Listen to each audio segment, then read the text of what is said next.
Welcome to The Source, where we combine the headlines with in-depth conversations with the newsmakers themselves.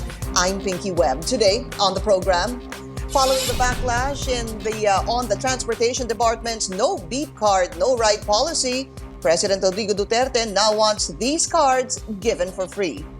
Also, the Education Department declares victory against COVID-19 as millions of students return to school through the blended learning setup.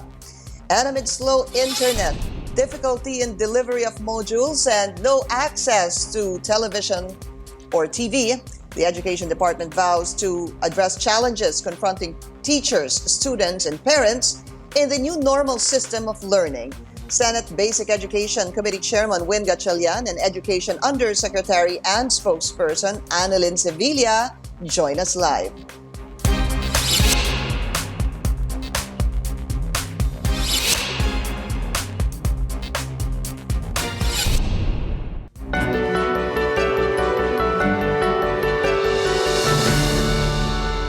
President Rodrigo Duterte assures the public that funds under the Bayanihan Law are being spent wisely. In a speech on Monday evening, Mr. Duterte says there's no syndicate or corruption in the allocation of funds for the government's COVID-19 response. Meanwhile, the president also wants to give away commuter beep cards for free. His statement comes after commuters complained about the sudden implementation of cashless payments in public buses. Here's the president in his own words. Kaya yung card na yan, card lang naman yan, ibigay na yan libre. Bakit pabayaran pa? We have been wasting so many billions to corruption. Tapos hindi maibigay. It breaks your heart really to for those na yung day-to-day trabaho ninyo, but kami dito sa itaas, nakikita namin on how it affects the human person. If there is no relief in sight, or if it cannot be done immediately, I suggest that we find the money and give it to the public free para walang gulo. At lahat meron. In other news, internet connectivity issues and lack of printed modules hounded Monday's opening classes. The Alliance of Concerned Teachers says some schools were still preparing the modules, while other teachers and students found it hard to connect to their online classes. But despite the problems, Education Secretary Leonor Briones claims the government's win over the pandemic. She says this is due to the nearly 25 million students who have enrolled in public and private schools nationwide. Let's go straight to the source of the story. First off, we have Education Undersecretary and Spokesperson Annalyn Sevilla. Yusek Sevilla, welcome to The Source and thank you for your time. It's an honor and pleasure, Pinky. Good morning to your viewers at sa ating mga taga-DepEd. Good morning po sa inyong lahat. Ano po ang assessment ng Education Department on the first day of classes? Well, Pinky, in a big picture, it went very well. Yesterday, we had our national synchronous flag ceremony despite learners and teachers are in their respective homes. But all of us in the executive and management committee members were scattered on the ground. We monitored the field units. I myself is in one of a school in Pasig. There are problems. Of course, we have a command center. We have some calls, but we don't consider these as major problems, because these are micro-level issues, and overall, we can say it went well. But if you say these are micro-level issues, aren't those very important? Because, Yusek, let's talk about some of the problems that we've seen na hinaing o naging problema ng mga teachers and students. Let's start with this.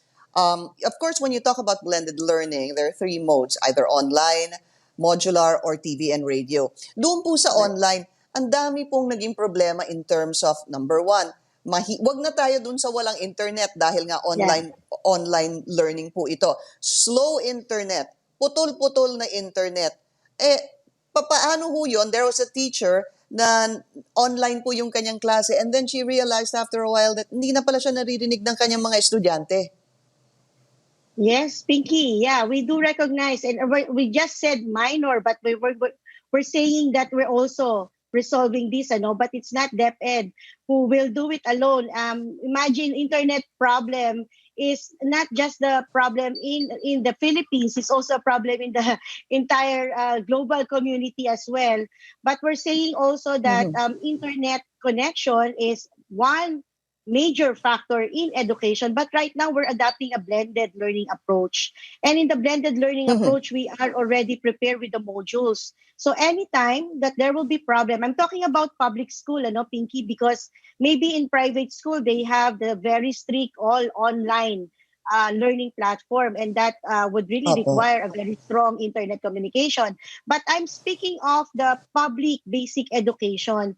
And in the public basic education, when there's a problem with internet connection, the students and the parents or the guardians know what to do because there's already a weekly learning plan and the modules are with them already. And the module is actually a self-learning tool. And the learners have to do this on his own, whether there's internet or there's none Opo. of it. So, Yusek, you call this internet issue a minor problem. Oh no, of course not. let me just I think that's what you said correct a while that. ago. Yeah, no. Okay. Let me just correct that. What we're saying is compared to other previous school opening, like for example the last year and the last 5 years school opening, you can see that a lot of problems are most on the lack of classrooms, lack of teachers, students who doesn't want to go to school, etc. But for now, we have about 99.6% of our public school learners who are now with us, who are now doing the blended learning approach. And the second one is we're saying because most of our learners chose the modules, for us, the problem on digital or the internet is actually a holistic problem or an approach wherein whole of government should work together. I mean, hindi po masasagot ng DepEd yung internet problem. And what we can do is to move on, meaning we have to do something. We need to have an option and we need to have an alternative. While they're working on the internet connection, we do, again, I would say, I correct myself, we do acknowledge that it is a problem. But for education, we need to Okay. continue. There's something that we can do. And that is the modular approach. Yusek, because there are different approaches, online, modular, and radio and TV. Can you give me a percentage doon sa mga nag-enroll? Ilan ho ba percentage-wise ang online, ilan ang modular, at ilan po ang radyo at TV? Yes, less than 10% of the 24 million students that had our learner enrollment survey form accomplished chose the online. And about 85% po dito ay modular. And the remaining 5% are in the radio or TV-based instruction. So ganito po talagang kalaki yung sinasabi natin na kami rin nagulat, Pinky, because we're thinking na syempre hindi naman siguro lahat ay may ganong kapasidad na magkaroon ng online. But I think it's not just the internet connection. We also have some problem with the gadgets, the equipment, and the prices of, and I wanted to go there, and Yusek. gadgets. Yeah. Yun na nga po I wanted to go there. Okay, understandably, Yusek, hindi ho sa inyo yung online, yung internet issue, understandably. But it's part of the blended learning. So, let's put that aside. Maliban doon sa problemang yon, yung putol-putol na signal, yung po mga teacher naghahanap sa ilang sulok ng classroom para lang to find the best signal para sa kanilang online. Another problem that came out is meron po kasing mga magulang din na, let's say, pumunta na po tayo sa modular where you're saying 85% ang total enrollee ay nandun. Paano po yung mga magulang na meron pong ibang trabaho, may ibang chores, may iba pong kailangan gawin? And another one could possibly be also insecure to teach their kids dito sa modular. How can that be resolved? That's right, Pinky. Itong learning delivery modality natin is really a big shift from the face-to-face learning delivery mode na nakagawian na natin. And the thing is, may bago kami ngayong clientele or meron kaming very big stakeholder na kailangan pong i-manage. And these are the parents and the guardians and the community as well. Because this modality requires the cooperation, support, and understanding of the people who are surrounding our learners.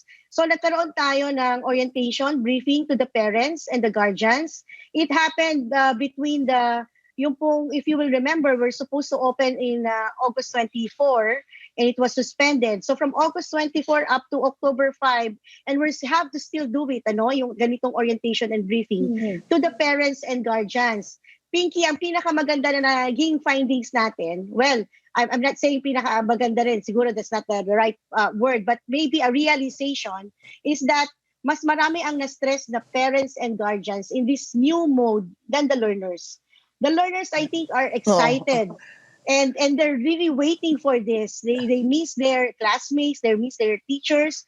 But the calls that we had from June 1 up to yesterday in the command center are questions on how to do the blended learning. So these are the questions that we got, and it's very good, no? So yan po yung ginagawa natin ngayon, continuing orientation and continuing po yung understanding, awareness, and I think acceptance. Pinky, this is a big change.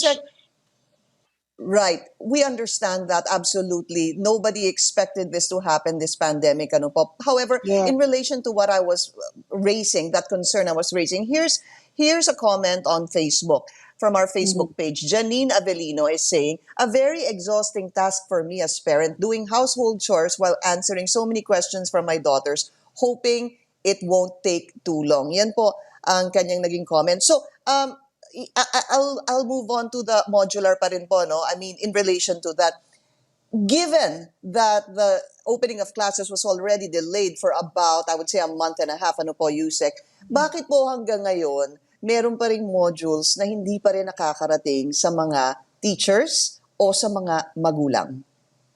Yes, we are managing 46,000 schools. And we have more than 7,000 islands nationwide. So the reasons for the delay are various. One is the budgeting. Yung pong budget na na-approve sa atin for 2020 this year is this does not consider the COVID situation. The budget that we had for 2020 is the face-to-face approach. Therefore, we have to realign, to reprioritize, and of course seek approval na may mga bago tayong programa. For example, the one I'm looking into the monitor right now, that self-learning module is not budgeted. Wala po yan sa ating budget. So we have to find ways on how to also give the resources down to the schools. Yung pong pinakamababang level natin. It took some time. We were able to download late July. And then the other reasons will be procurement. They also have to procure that. Next, supply side. Marami po talagang papel na nagamit para dito at mga materyales. And of course, yung communication. No? The communication or the messaging on how we will do this. And let me also add malaki talaga on dito the yung budget, problem, no? Right. The problem on the parents and the guardians na nagtatrabaho, we have now the policy of hiring the learning support aides. Ibig sabihin nito, hindi pa nakakapasa bilang mga teachers or maybe even those who have lost their jobs but are willing to provide assistance. Kasi doon sa survey na ginawa namin, we were able to inventory yung mga magulang na nagtatrabaho at walang maiiwan sa mga anak pag sila'y nag-aaral. And in cooperation, partnership with our local government units, yung mga barangay natin ay tutulong para po pagsamahin din yung mga sources natin, resources, at tulungan yung mga magulang at mga bahay-bahay na may pangangailangan. Maraming salamat po sa inyo, Undersecretary Annalyn Sevilla. We'll be taking a short break. This is The Source on CNN Philippines. Please stay tuned.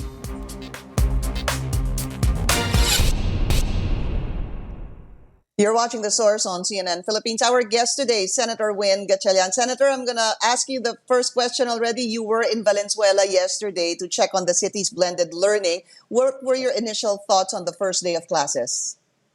The first day of classes generally went well, except for connectivity issues. And the local governments made an effort to deliver blended learning, online learning, even streaming schools, just like the ones in Valenzuela. But without connectivity, it's very difficult for students to take advantage of that streaming school or online learning. And yesterday, when I went to the houses of several students, I took a look at their modules, and a lot of the subjects there are quite complicated. No, for example, for grade 10, they were I saw you. being Meron mo kayong sinabi na asked parang ang hirap naman intindihin ito. because they're asked to learn fractions. And even us, no, because we haven't been to school for a long time, it's very difficult to learn fractions by yourself. So you need the aid of your teacher, you need an aid of a visual aid for that matter, and streaming school or streaming videos will be the best method to help the student learn those complicated subjects. So, how can this be resolved? I mean, let's talk about this. Valenzuela, it's already, a modern city. You look at the Philippines, isla-isla po tayo. Ang dami pang problema, sir, sa iba't ibang, portions of the country. So I spoke to Yusek Sevilla, Senator. Ang sabi po niya, less than 10% are actually doing online. 85% are modular and about 5% are TV and radio. So how do you think we can proceed with a situation like this? Okay.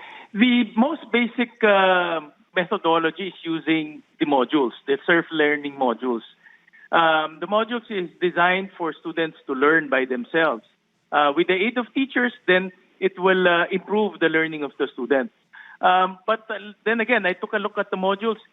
Some of the subjects are very complicated, like, for example, geometry or fractions or trigonometry. It's very difficult for an ordinary student to pick it up right away. This is where the TV and radio modalities will come in. That's why TV in this particular case will play a very big role, and the students should know exactly when the programs will come out. DepEd has already released their TV modules and their TV programming. The students need to be appraised and need to know exactly the schedules of those programs so they can follow their self-learning modules with the aid of the TV programs. I guess one of the problems, Senator, would obviously be the fact that classes were already delayed a month and a half from August. It's now October 5, and yet we see and hear of so many reports na yung modules, wala pa po sa mga teachers kasi sometimes yung teachers po, for the most part, ang nagbibigay sa estudyante. In other words, hindi pa dumadating yung modules dun sa mga estudyante. Dapat ngayon, Pinky, the modules nasa estudyante na yan because very basic yan eh. Without the modules, you don't learn anything. And the modules is the most basic item that the students should have in order to learn. And with the modules, the teachers will be equipped to will be following up the learning of the student. They will be following up the assessment of the student. But those areas that do not have internet connectivity or even poor radio or TV reception, the modules will be the basic. But the teachers will play a very big role. Ito, I have to emphasize, the teachers will play a very big role in following up with the students and making sure that the students is in fact learning using the modules. Yeah. All right. Senator, we need to take a very short break. We'll be right back.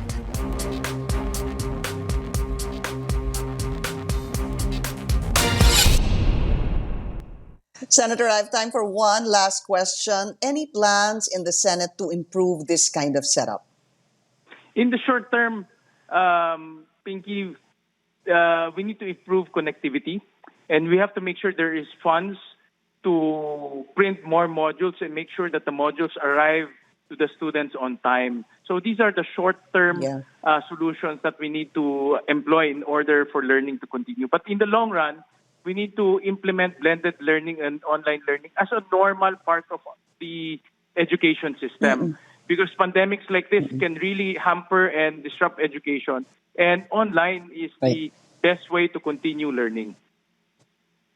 Senator, I hope we can interview you again. There's so many problems that I wanted to discuss with you, but we've run out of time. Maybe another time. Senator Gatchalian, maraming salamat po sa inyong oras. And thank you for joining us here on The Source. I'm Pinky Webb. You're watching CNN Philippines.